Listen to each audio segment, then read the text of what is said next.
Friends, 1469 days of war between Russia and Ukraine, while it is fourth day of war between Iran and the aggressors led by Israel, USA, and dozens of other countries directly or indirectly involved in this criminal war.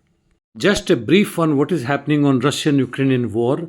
In Zaporizhia, Huliai region, the Russians took over Prydorozhne, advanced in southern Ternovate and Prylyuk, while in eastern part Pokrovsk, Veliko-Mikhailovka area, Ukrainians advanced east of Sonsivka and south of Yanvansky.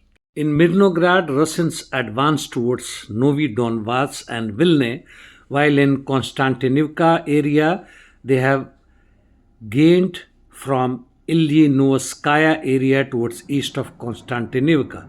In Siversk also they gained towards south of Riznikivka and south of Ozorne. In northeast Liman, Russians have been advancing towards Drobyshev up to center within the establishment and towards Lyman from north. Volchansk, they have taken over Krugloe and made gains in several directions, and similar situation in Sumy. Heavy interdiction missions continuing. Now we come to our main issue today, subject today, that is Iran. What you see in background, there are severe attacks, counterattacks from both the sides. And few of the most important points is that Qatar and Saudi Arabia arrested Mossad agents. Isn't it surprising? But this is as per Tucker Carlson, and they were planning to carry out attacks within these countries. What is this happening? Is Israel wanting to harm Iran, Qatar, UAE, Saudi, Bahrain, Oman, Kuwait, all the so-called Muslim or Arab countries? In the meantime, Iran is continuing its attack on Haifa, Abu Dhabi, also Cyprus, and they have used even cluster warheads in their missiles attacking Riyadh, Jordan. And today morning also, Hezbollah, despite all the warning by the Lebanese government, launched 7 rockets. There are information that IDF ground operation in southern Lebanon is likely to start. And in Erbil, there have been attack on American defense bases by Iraq's resistance. And OPEC is likely to increase in oil production. IRGC has stated that it is starting 13th wave of operation, which is part of Sincere Promise 4 against the US targets. As far as US and Israel are concerned, they are continuing their series of strikes on government facilities in Tehran center.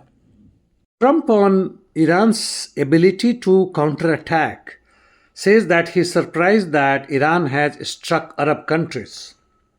And he further said that war will continue for 3 to 4 weeks and they are not bored by the war. This is the speech of a warmongering person.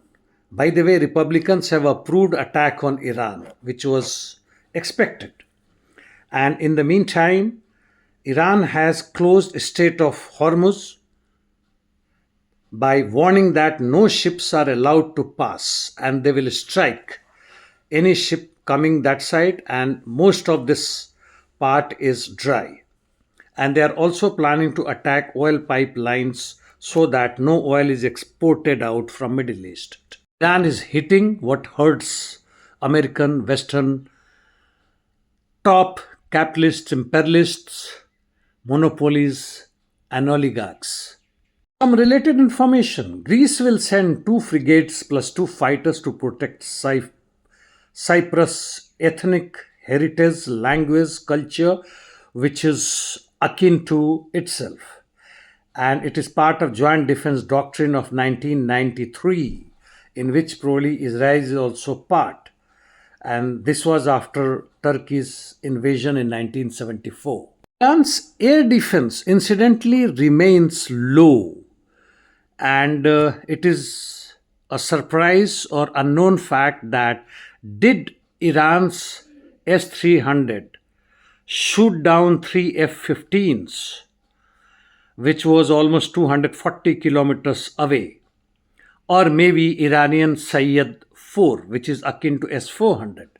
Can't say it for sure, though Iran has released a video showing that they have downed it.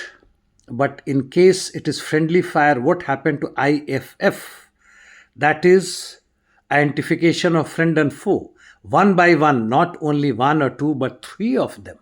Information that stocks of interceptor missiles in Kuwait, Bahrain, Qatar, UAE, etc. is going down, and there are internal quarrel, and they're blaming USA that all air defense systems are being used for Israel and not for them. It is naturally possible and natural. And they are in fact bombing civilian buildings, not only in Tehran but Beirut, trying to demoralize the civilian population. But Iran is bombing industrial center of Bir Shaba in Israel, Haifa, and naturally Tel Aviv. USA has lost its biggest air defense system, which includes especially radar in Bahrain, which had satellite communications, Qatar, and several other places, which is never recorded in the history of USA war activities. IRGC claims to have attacked Netanyahu's office as well as residence, but says that he was not available, hence he survived. So far, Iran has destroyed US 5th Fleet base in Bahrain, many in UAE and other places, and claims to have destroyed more than 500 US soldiers and personnel. However, US claims that only 6 have been killed. As far as Iran is concerned, it has lost close to 600 people, including approximately 70 to 80 or maybe maximum 100 army personnel. Israel and US claims that they have destroyed or intercepted Iranians 9 ballistic missiles, 6 cruise missiles and 148 drones. Iran's air defense is still not intact, though if they have shot down those 3 F-15s and also few of drones belonging to American and Israeli forces, partially it is working. US and France have openly announced that they are going to join the war and will support US and Israel. Thank you.